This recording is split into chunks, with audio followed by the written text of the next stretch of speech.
My name is Morgan Adams, and I am 32 years old.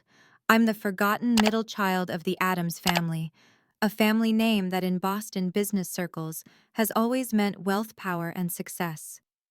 To outsiders, we were the picture of the American dream: sprawling colonial mansion, 6 bedrooms, an indoor pool, gardeners clipping hedges that looked like they belonged in a magazine. But behind the glitter of success lived a truth I had swallowed for years. My father only ever saw two of his children: my older brother Garrett, the golden boy; my younger sister Megan, the glamorous socialite. And then there was me, Morgan, the invisible one, the child whose voice never mattered. It wasn't always bitterness. I once believed my father might see me, truly see me. When I was 12, I taught myself to code, building small games and apps while my classmates still played with dolls. At 15, I designed my first functioning app. At MIT, I studied computer science and business, graduating summa cum laude with honors that should have made my family proud. But none of it pierced the wall my father had built around me.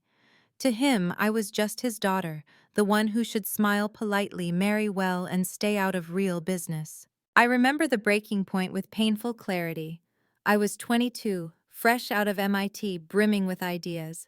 I had developed a cloud-based integration solution that could have transformed our company's future. For weeks, I prepared a complete business plan, technical specifications, market projections. Dad allowed me to present it to the board, but only I would later realize as a cruel courtesy. 10 minutes into my presentation, he raised his hand, stopped me mid-sentence, and told the room of older men that my ideas were sweet but impractical. They chuckled.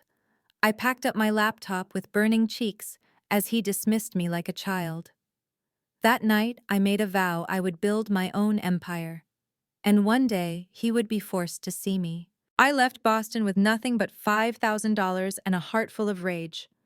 My parents assumed I was throwing a tantrum, that I would crawl back once I failed. I heard my father tell my mother once, "She'll come home when she runs out of money." He underestimated me. He always did. In San Francisco, I lived in a tiny studio apartment in a neighborhood where I sometimes feared walking home at night. I lived on ramen and coffee, working 80-hour weeks at coding jobs, saving every cent to fund my dream. I created a company under a pseudonym, Everest Holdings, choosing the initials M.E. Stone, short for my own name, Morgan Elizabeth. By the third year, Everest had 10 employees and a small office. By the fifth year, I had developed an integration platform eerily similar to the idea my father had mocked, and suddenly venture capitalists came calling. But I never gave up control. I grew Everest into a $200 million powerhouse, quietly acquiring smaller companies, strategically positioning us for something bigger. My family never knew. To them, I was still trying out little tech projects in California. That suited me perfectly. For years, I built in silence, but my plan was always clear: one day I would return. One day I would take the very empire my father had denied me. That day arrived last Thanksgiving. When I stepped out of the private jet and into the cold November air of Boston, I thought about all those years I had flown coach, eating peanuts in cramped seats. This time, I arrived in a black Bentley dressed in Armani and Louboutin heels. Not flashy, never flashy, but unmistakably successful. I wanted them to see the edges of what they had ignored. My mother greeted me at the door with perfume on her wrists and wine on her breath. She hugged me, eyes flickering down to the watch on my wrist. "Is that a Rolex?" she asked. "Patek Philippe," I corrected softly. She smiled, but I could already sense the nervous energy in the house. Garrett was waiting with a scotch in hand, his frame softened by years of indulgence. He smirked. "Well, well, the prodigal sister returns, still playing with computers out west." His words dripped with condescension, as if my entire life were a hobby. Megan breezed in soon after, live streaming her entrance to millions of followers, phone angled perfectly to catch her best side. "Morgan is here, everyone, family reunion time." She kissed my cheeks, eyes skimming my Chanel dress. "You look expensive, sis. Did you finally find a rich boyfriend?" I swallowed the retort rising in my throat and smiled politely. Let them underestimate me. One more time. But it was my father I had come for. Harold Adams, the man who had built our company into a $50 million giant, now sat in his study bent over documents he thought were his secret. I saw them as soon as I walked in, the Everest Holdings acquisition proposal stamped with the logo of the empire I had built. My empire. He looked up startled by my sudden entrance and gave me the same mild, disinterested smile I had known all my life. Morgan, you made it. The trip from California was good. Very smooth, I replied carefully. I flew private. Saves time. For a moment, confusion flickered across his face. He had no idea what storm was already in motion. That evening at Thanksgiving dinner, the chandelier gleamed above the table, the china sparkled, and my father, at the head of the table, carved the turkey with ceremonial precision. Then he tapped his glass and made his announcement. His voice was steady, full of the same self-importance he had always carried. I've decided to sell the company, he said. Tomorrow, the deal finalizes. To Everest Holdings. Gasps filled the room. Garrett slammed his fist on the table. Megan wailed for her live stream. I simply set down my fork, my heartbeat calm. My mother turned to me, confusion in her voice. Morgan, you don't seem surprised. And then I looked at my father. The man who had doubted me, silenced me, dismissed me, and I asked one question. Who's the buyer? He straightened with pride. A very successful tech firm, Everest Holdings. They're paying $50 million. I smiled, my voice steady as I spoke the words that would shatter his world forever, Dad. I am Everest Holdings. The room froze. The clock ticked in the hallway, every second stretching into eternity. Garrett knocked over his wine glass. Megan whispered frantically into her phone. My mother clutched her empty glass. My father's face moved from confusion to disbelief to fury. For 10 years I had waited for this moment. And now, at last, it was mine. The silence after my words was heavier than any sound. I could feel it pressing on my chest, filling the grand dining room, until even the flicker of the candles seemed to hesitate. My father stared at me, as if I had spoken in another language, his mouth opening and closing without sound. My brother was the first to break, slamming his palms on the table, hard enough to rattle the crystal glasses. What the hell are you talking about? He demanded, his face flushed red with wine and rage. I rose slowly, my chair scraping against the polished hardwood. Everest Holdings. I repeated every syllable, measured, deliberate. The company you've been negotiating with for months. The company you're selling Adams software to. That company is mine.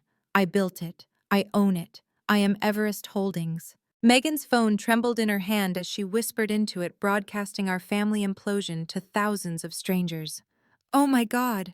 My sister just said she owns Everest Holdings. She's the buyer. Her voice wavered between shock and awe, but her eyes gleamed already, calculating how to spin this for her followers.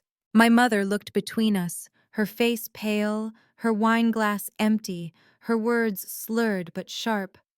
All these years, Morgan, while we thought you were failing, while you thought I was failing, I cut her off softly, the bitterness of a decade slipping through. Yes, exactly then. My father finally found his voice, though it was a rasp stripped of its usual authority. This is preposterous, he sputtered. Everest Holdings is run by Emmy Stone, a respected CEO, not my daughter, who... I reached into my purse and slid a platinum business card across the table.